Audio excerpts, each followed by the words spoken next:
tell you right now, you can't prepare for El Sueño. Ready or not? He's got a religious streak that rates pretty close to delusional. If he's not in it for the money, he's in it for the power. Can't hide.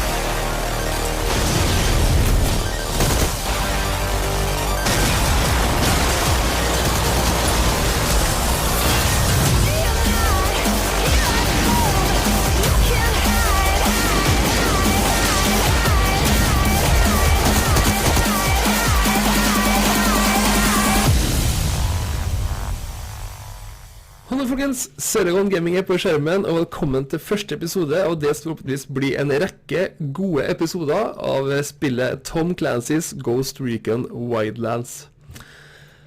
I denne episoden tenkte jeg skulle ta for meg kjapt litt bakgrunnshistorier i spillet, gå gjennom character creation, hele denne pakka der, slå på skill-treene. Så hvis dere kan spille, hvis dere har sett det her før, eller har spilt det selv, så kan dere skippe til episode 2, der vi på en måte starter spillet. Hvis dere ikke vet hva det går ut på, så anbefaler dere å ta en titt på episoden her, så dere får litt kjøtt på beinet før vi setter i gang. Vi snurrer litt film, og så går vi gjennom plottet etterpå. Kos dere.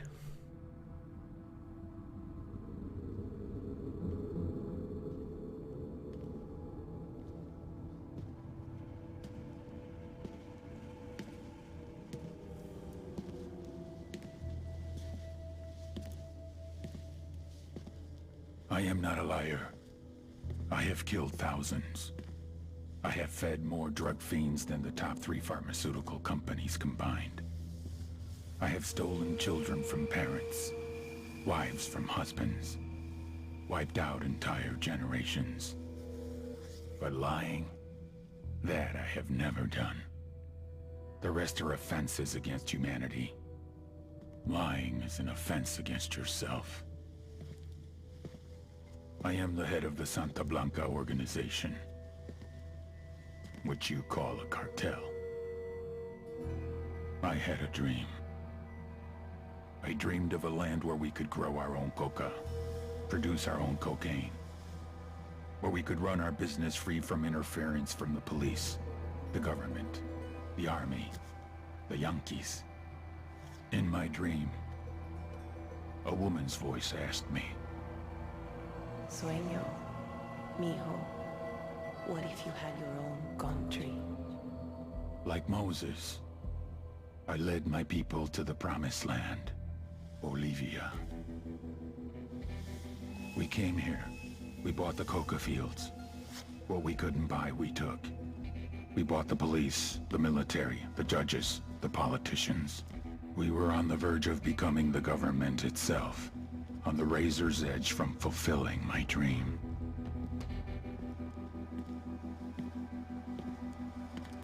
Of creating a narco-state. The nation of Santa Blanca.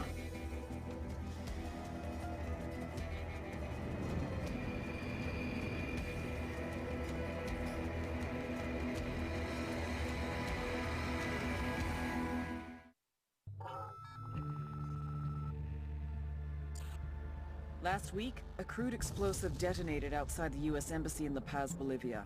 2 Marine Embassy guards were injured in the blast. 2 days later, a CIA asset in central Bolivia provided us with these images.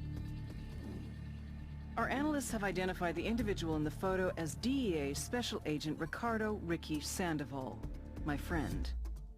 Sandoval had spent the last 6 years investigating the local cocaine industry. Our understanding is that Sandoval was the intended target of the bombing. What the embassy bomb did not accomplish was completed up close and personal. Sandoval was captured, tortured, and killed. Then his body was dumped. We have yet to recover it. Our target, the group responsible for the embassy bombing and the death of Special Agent Sandoval, is the drug trafficking organization commonly known as the Santa Blanca Cartel. Yesterday, they were just narcos. Today, they're narco-terrorists. Initially, the Bolivian government resisted the Mexican cartel. They formed Unidad, a Bolivian special forces unit. It didn't go as planned. Thousands of bodies later, politicians, police officers, and journalists have become an endangered species. The Bolivian government has imploded on itself. With no other options, the new president made a deal with Santa Blanca. You stop killing our people, we'll look the other way. Since then, Santa Blanca has turned Bolivia into the nexus of the South American drug trade. With their friends in Mexico, they also have a clear pipeline to the US and Canada. The only way to stop Santa Blanca for good is to completely dismantle them, piece by piece. The cartel is organized into 4 operations: production, smuggling, security, and influence. At the top of it all is El Jefe de los Jefes, boss of bosses, El Sueño. Alright, så kort fortalt, vi i Bolivia. Der har vi et kartell som heter for The Santa Blanca Organization. Lederen der, El Sueño, det var en bad guy vi så helt i begynnelsen. Han har da lyst til å gjøre Bolivia til sin egen stat, The Santa Blanca Country, eller Santa Blanca. Santa Blanca var en liten organisasjon som drev på med narkotika, men så ble det gjennomført en terroraksjon mot den amerikanske ambassaden i Bolivia, der 2 eller 3 vakter ble drept, og så ble det i etterkant henrettet en agent fra CIA, og Santa Blanca Cartel gikk da fra å være en narkoorganisasjon til en terrororganisasjon. Bolivia-regjeringen har inngått en avtale med Santa Blanca om at hvis dere slutter å drepe folket i Bolivia, så skal vi slutte å bry oss om hva dere er på med.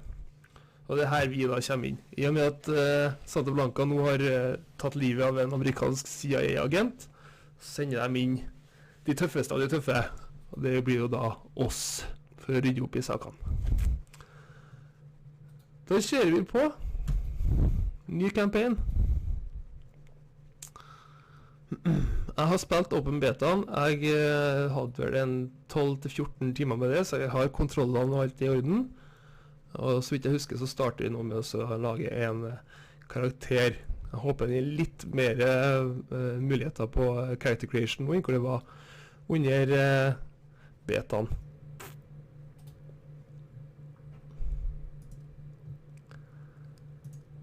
Blå øyne. Jeg har en sånn fast setup som jeg alltid bruker som regel på sånne spill. Det ender opp med å ha det samme skjegget, samme håret og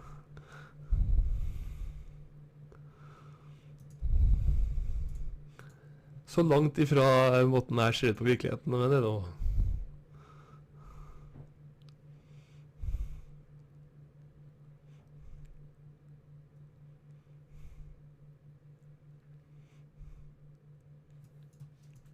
Stupa, her ja. Har jo vært i krigen før. Spilt en del armer. Må jo være battlescar. Det her ser jo ut mer som det har fått seg på trynet i en barslåsskamp. Det er jo det går for øye. Ok, så du unlocker mer customization hvis du, når du gjennomfører spillet. Defeat L-Way to unlock the deep cut. Ok. Det var hodet. Jeg tror vi starter så enkelt det. Kort oppsummert da. Veldig lite customization på ansiktet og hvordan det ser ut. Veldig mye customization på klær. Du velger mye farger og så det er litt å gå på.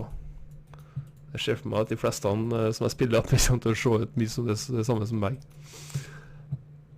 Jeg ser for det. Jeg sender en ny video som introduserer oss for Bolivia og oppdraget vi skal gjøre.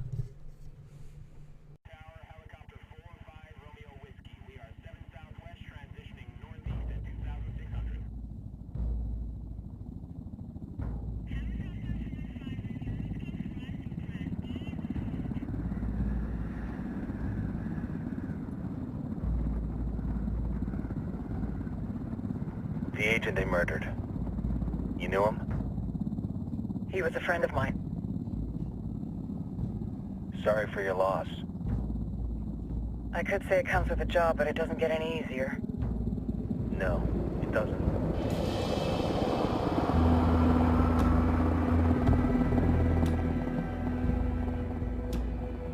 Guess you've been down here a while? I've been living as Karen Bowman, international aid worker, for just about 5 years. Means living rough, but as a cover, it gets me out and about. At least it comes with a chopper. How'd you get in country? I flew in business class from Manaus. Hey, I'm refreshed and ready for work, right? I just hitched rides from Barranco, Peru. How about you? I got on board a bus in Hui, Argentina and drank all the way to Villazon. Nobody wants to deal with a drunk on the bus. That explains why you smell like ass.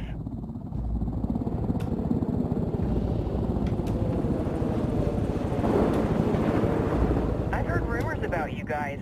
I was a rookie field officer in Moscow when the coup went down. There was talk you were involved? Nah, it must have been someone else. We were never there. It's not every day you get to meet an urban legend in the flesh. Huh, you should tell that to my kid. Maybe he'd listen when I tell him to take the trash out. Is it hard being someone who doesn't officially exist? You tell me, Karen Bowman, international aid worker.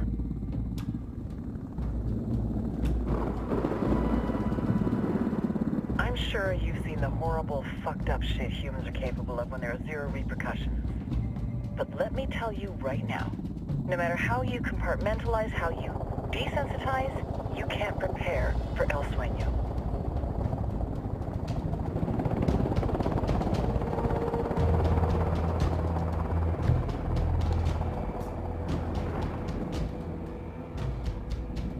He's got a religious streak that rates pretty close to delusional.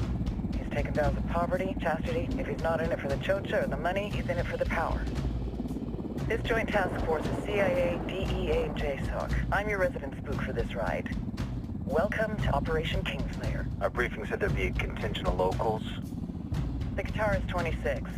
They're a group of rebels who've been giving Unidad and Santa Blanca some resistance. We'll meet their leader, Pakatari, as soon as we touch down. The Libyans have a long history of hating us Yankees, but this time, let's hope the enemy of my enemy will be my friend. But don't turn your back on him. I'm not going to.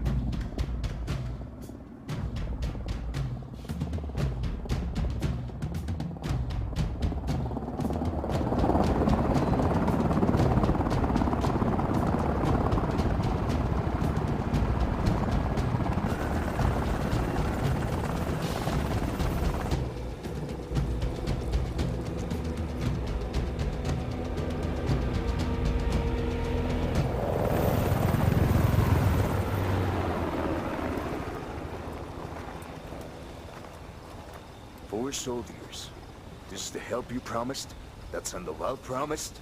A single Yankee died, so you send a handful of soldiers.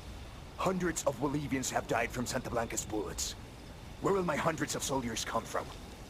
As Americans, we aren't here, remember? These soldiers are the best covert ops team our country has to offer. With their help, you won't need hundreds of soldiers. Are you familiar with the word Huber, Senora Bowman?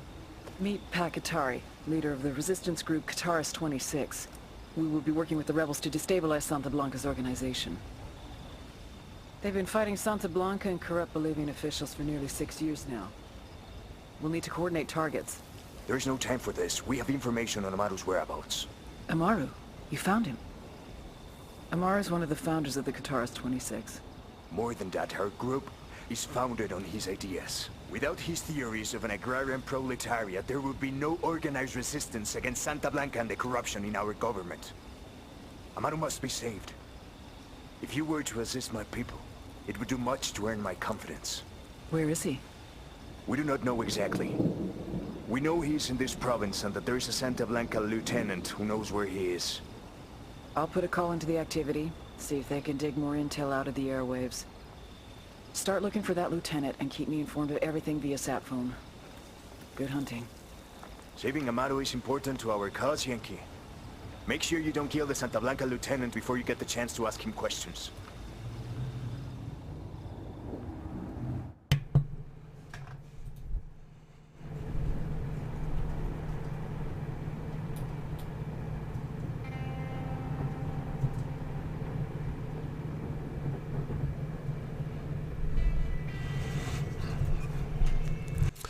Velkommen til Bolivia, ikke det han sier?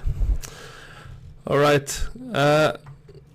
Herifra så det egentlig fritt vilt til å gjøre som du selv vil. Det jo selvfølgelig en rød linje som det greit å følge. Det første oppdraget vi fikk nå, det var å støtte rebellene, altså opprørsstyrkene her i Bolivia. Altså det 3 factions, det opprørsstyrkene, så har du Santa Blanca Cartel, det de verste. Og så har du Unidad, som et slags korrupt regjeringspoliti. De 3 i krig med hverandre, og vi da på opprørsstyrkene sin side. Opprørsstyrkene stoler ikke helt på oss Yankees, så de har bedt oss om å prøve å redde en av de som startet opprørsstyrken. For å få til det så skal vi finne en Santa Blanca løytnant, som da tydeligvis vet hvor han befinner seg hen. Vi går inn på mappet.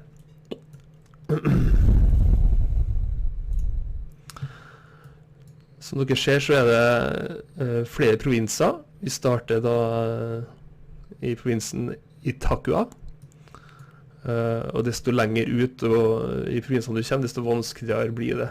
Det ser det opp til venstre, og så det en difficulty på 3, difficulty på 5, difficulty på 1. Så det greit også å prøve å jobbe seg oppover, så ikke går på en storsmell. Etter hvert som at vi begynner nå å utforske og finne intel, finne informanter, snakke med folk, så vil ting begynne å komme fram, så historier i spillet avdekkes fortløpende. Vi tar en til på skills-treet. Vi har 6 skill-treer. Våpen, det det kompisen min Erlend kommer til å spekke opp, tenker jeg. Drone, den kommer jeg til å fokusere ganske sterkt på. Det går på ting som batterilevetid, speed. Etter hvert så kan du få explosives på dronen, som du ser på videoen ned her. Så kan du fly dronen inn i fiendtlig område, og så kan du detonere. Items kommer jeg til å fokusere litt på for å få C4 ganske tidlig. Vi trenger C4 for å gjøre en del side missions. Så har du physical, det går på karakteren din, stamina, car shield, masse forskjellig som du kan spekke opp i. Squad, det går litt på co-op-biten, men jeg tror og mener at den viktigst hvis du spiller solo og har med deg de 3 AI-ene. Hvis du spiller med kompiser, så ikke så viktig i mine øyne. Og så har du Rebel Support du kan oppgradere. Det informasjon eller hjelp du kan få fra Rebelsene som vi spiller på lag med å få støtte til å, for eksempel Mortar Strike. Det skill-treene, kort fortalt. Etter hvert som at du spiller, så vil du finne bedre våpen, du finner våpenutstyr, siktemidler, steady aim og så videre. I neste episode kommer vi til å linke opp med Erlend og starte på de første missionene. Håper dere følger meg videre på denne serien her. Jeg gleder meg kjempemasse til å spille spillet. Jeg gleder meg kjempemasse til å vise dere hva det går ut på. Jeg anbefaler det på det sterkeste. Det var Serien Gaming. Takk for at du så.